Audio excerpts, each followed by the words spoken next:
আগামী অর্থবছরের জন্য প্রস্তাবিত বাজেট সাধারণ মানুষের জীবনযাত্রা সহজ করবে বলে সরকারের পক্ষ থেকে বলা হলেও বিশ্লেষকরা তা মনে করছেন না।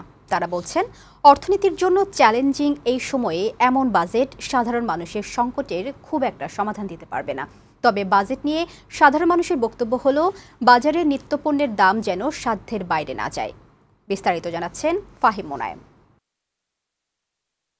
বাজেট নিয়ে সাধারণ মানুষের মধ্যে তেমন আগ্রহ থাকে না। তারা শুধু বুঝতে চান কোন জিনিসের দাম কমেছে আর কোনটার বেড়েছে। তারা চান আয় অনুযায়ী যেন ব্যয় করতে পারেন। আগামী অর্থ বছরের প্রস্তাবিত বাজেট ঘোষণার পর আয় ব্যয়ের হিসাব মিলিয়ে নিচ্ছেন সাধারণ মানুষ।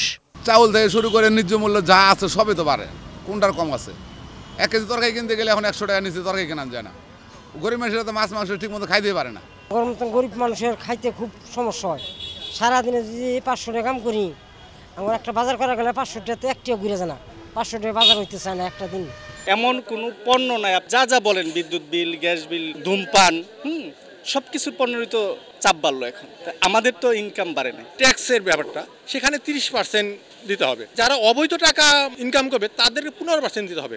এটা কোনো বিচার হতে পারে না। যিনি পাইকারি সে স্বল্প মূল্যে বেচে আবার এখানে নির্ধারিত মূল্যে বিক্রি করে কিনা এটা মনিটর করা, যাতে সরাসরি ভোক্তা সেটা সুবিধা পায়। সরকার বলছে, আগামী অর্থ বছরের বাজেট সাধারণ মানুষের জীবনযাত্রা সহজ করবে, কিন্তু বাজেট বিশ্লেষকরা বলছেন ভিন্ন কথা। তারা মনে করেন দ্রব্যমূল্য সহ জরুরি কিছু বিষয়ে পদক্ষেপ নেই বাজেটে।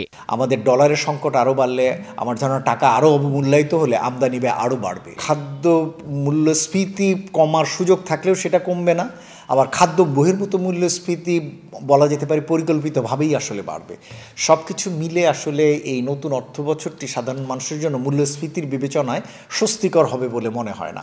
সাধারণ মানুষের জন্য যেসব সুবিধা বাজেটে রাখা হয়েছে তা যেন বাস্তবায়িত হয়, সেই তাগিদ দিলেন অর্থনীতিবিদরা।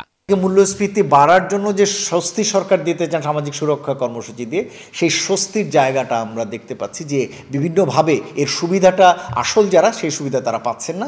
সরকার যে ফ্যামিলি কার্ডের মতো ভালো উদ্যোগটাতেও প্রচুর রাজনৈতিক প্রভাবিত লোকজন যারা এটার যোগ্য না, তারা এটার মধ্যে ঢুকে গেছে। ফাহিম মোনায়েম, বৈশাখী সংবাদ, ঢাকা।